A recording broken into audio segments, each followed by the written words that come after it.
Hello and welcome to another blood-soaked, shadow-shrouded, gore-laden episode of Edgelords. I mean, what happened? The show where we profile the darkest, dankest, most diabolical video game disasters of all time.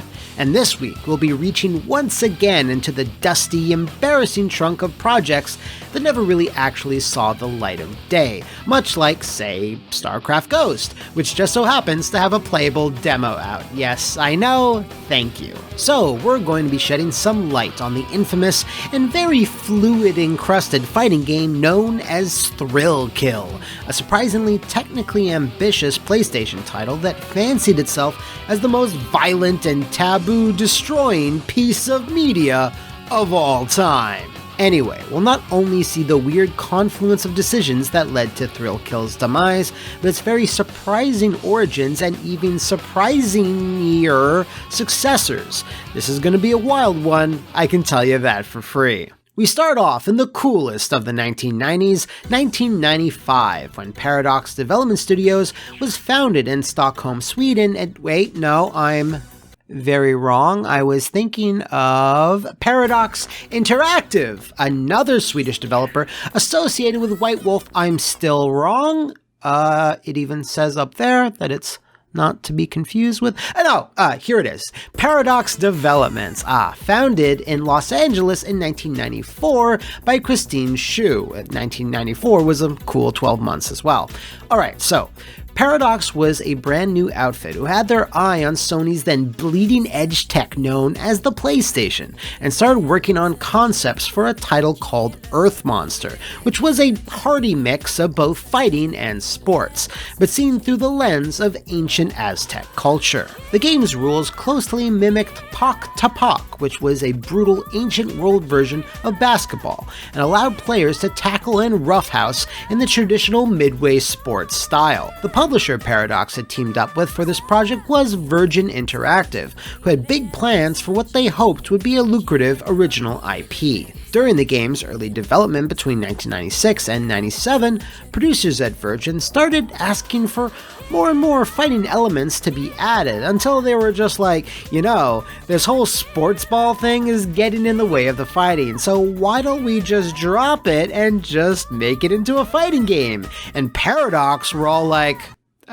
sure. Now, at this early juncture, the Aztec aesthetic still remained. It was violent, yes, but you played as these big slabs of beef, dismembering each other to appease their various gods. However, things took an edgier, more BDSM flavor after Earth Monsters had its first focus test, which basically amounted to... Now, you each have a knob in front of you.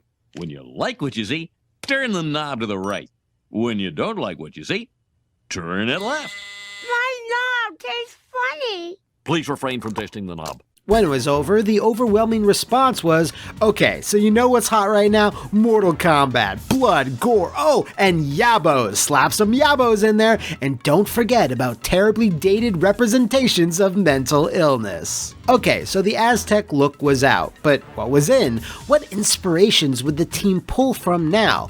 Well, according to one of the main writers at Paradox during this time, Brian Gomez, I'll never forget when we had that meeting, when Harvard, a producer at Virgin, walked into the office with a big stack of fetish magazines, some German like Skin 2, a big cardboard box with some DVDs like BDSM stuff, and he said, "Boys, here's your new art direction." Now, this massive pivot in production was so sudden that the aforementioned Brian Gomez had to then quickly fabricate some type of context to all this craziness to try and make sense of the game's setting and narrative, since they lost the cohesiveness of the Aztec background. So, with very little time, he put together a scenario when the demoness Maruka gathered a few denizens of hell to fight in a kumite with another chance of life as the prize, which, oddly enough, is similar to the plot of Sega's own Eternal Champions, which Brian maintains was simply a coincidence. He instead admitted that the major influence was the musical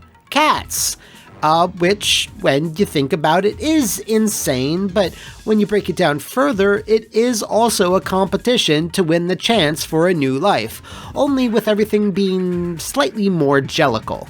Anyway, Brian would be handed wacky character design after wacky character design, each one jumping out of the moldy old porn box they had in the office, and had to just suss out the details. They basically put it on me to explain everything. Why is this guy in a straitjacket? Why is this dwarf on stilts in a leather daddy costume? It was a lot to deal with. Now, despite all of that, the thing about Thrill Kill was that it was still super solid in terms of its mechanics and playability.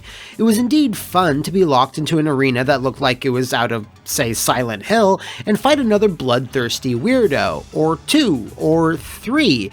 Yes, one of the technical hurdles that Paradox cleared was 4-player simultaneous fighting in a 3D engine, years before the likes of Power Stone, but was running on a PlayStation 1, which always lacked 4-player functionality out of the box. Now that's some good shit. Virgin Interactive cared not for the technical achievements though, and simply were desperate for a hit, and logically desperate for controversy. Thus, they would start to advertise the game as sleazily as they could, making even the snake oil salesman down at Acclaim blush with fury. This is because, at E3 1998, they had a big booth dedicated to Thrill Kill, and the 2 models they hired to dress up as the female characters, Violet, a sexy contortionist, and Belladonna, a sexy dominatrix, never bothered to show up. Undaunted, Virgin just hired local Atlanta strippers to fill the role instead, which might be the most 1998 thing I've ever heard. Their goal for the game, in terms of marketing, was to be awarded the AO rating, as this in and of itself would be a big positive badge of honor. The game everyone says you're too young/stupid to play!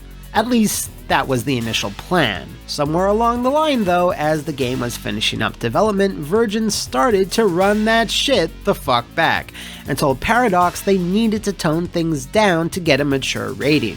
This was most likely due to the Virgin higher-ups actually finding out that most big chains wouldn't even stock AO games, and that Sony themselves might not even allow it on their system. This of course led to some hilarious changes and a game of tug-of-war with the ESRB to get that big bold M. Dana Delala, a Paradox artist, through stifled laughter, recalls, "They wanted us to remove stuff, and some of it made sense. Belladonna had a kill move where we made it seem like she was giving the victim oral sex before killing them. Well, we changed that to just her tickling them. We had her moan when she killed people. That wasn't cool, so we limited that to just the start of a match. Initially, some characters in the game wore thongs, but the ESRB said you can't show that much ass." What you doing out here with all this ass? Double cheeked up on a Thursday afternoon, hella ass. So we gave them panty lines. Is this enough butt cheek covered? I couldn't believe what we were doing. We're now entering the what happened of this what happened. You see, Virgin Interactive were kind of bad at their jobs, and in the late 90s their profits were on a downtrend. Thus, the majority holder of the company, soap opera maven Aaron Spelling, put his share in the company up for grabs, citing its poor performance in 1996 and 1997. Now, here's another cool fact. Virgin Interactive also owned Westwood Studios. And I bet some of you are groaning already, as this is where our final player enters the arena.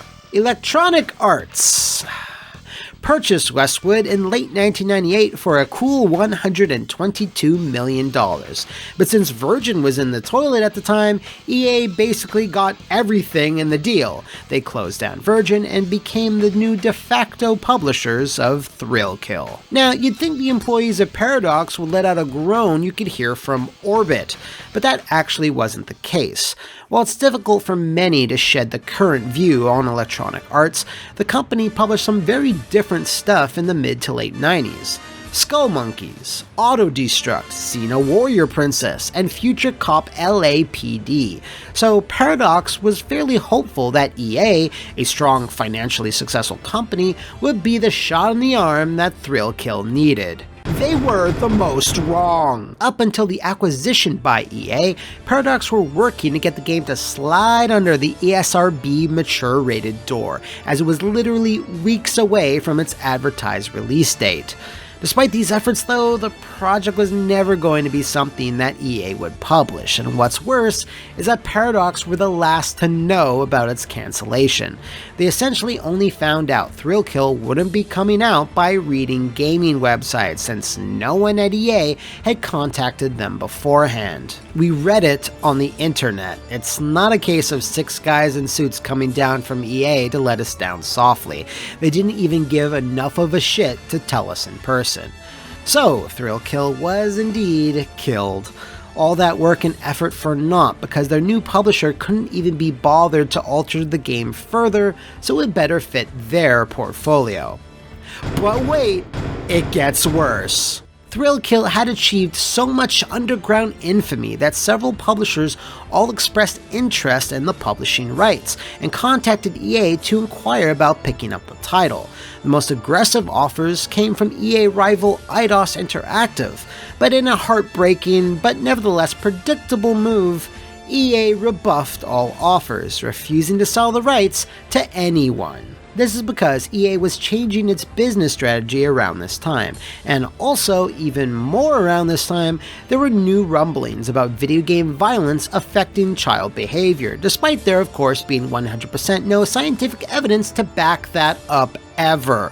Rather than flirt with the whole controversy though, the higher-ups at Electronic Arts felt it best to simply bury the project, not wanting to hold any accountability for it whatsoever. Disappointed, Paradox did not allow this to stop them, as they were not owned by Electronic Arts as a studio, thank goodness, and could leverage what they did have, a solid 3D engine that could support multiple players. They immediately started to alter the base game, removing the sexual stylings and S&M bend they had learned from the porn box, but still keeping the violence, and made another title called Fubar, which played out much like the seminal, heartfelt Arnold Schwarzenegger tearjerker, The Running Man. You bastard! Drop dead! I don't do requests.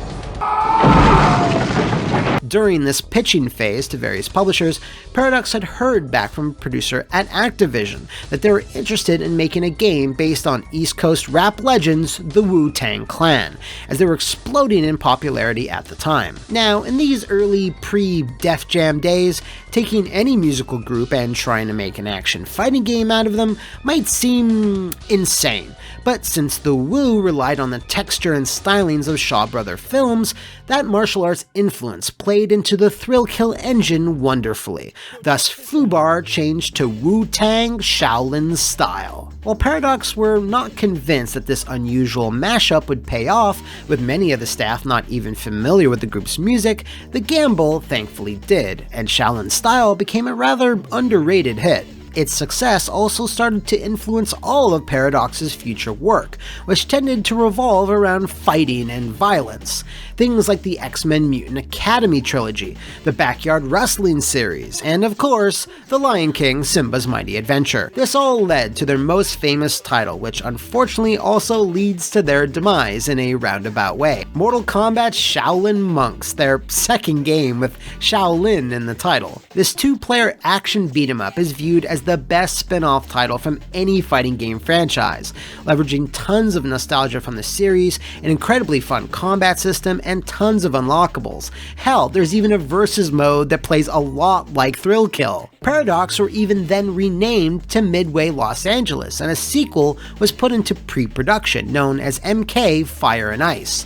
However, when Midway ultimately folded, so did Paradox, as it was not a studio that Warner Bros. Had any interest in. There has been fan outcry for a sequel or a remaster, with Ed Boon also indulging in his yearly tradition of teasing a re-release of Shaolin Monks on his social media, only for it to result in fucking nothing. Anyway, most Paradox employees moved to either THQ San Diego and made the incredible WWE All-Stars before they were then closed, with the other half of Paradox moving to High Moon Studios, who were then also closed as well. Who fucking cursed Paradox? It's so interesting that despite being a title that was never released, Thrill Kill influenced all of Paradox's work from that point on.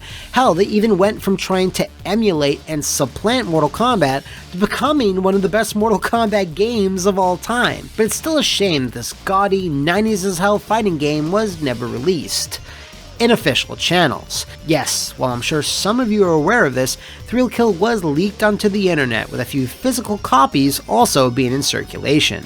It hasn't been publicly revealed who at Paradox leaked the 100% completed build of the game, with them having braved a potential army of EA lawyers seeking retribution, but whoever you are, we salute you. And at the end of the day, it's nice to know that after 3 years of hard work and many console generations later, that players still have the ability to feel the thrill of the kill. And with that, if you know of any other video games, cancel or otherwise, with a horrible/weird developmental history, let me know in the comments below, or splash up some figurative blood on the walls of the Flophouse VIP Patreon, where you can nominate the subject of your choosing for a future episode of What Happened. See you next time, and thanks for watching.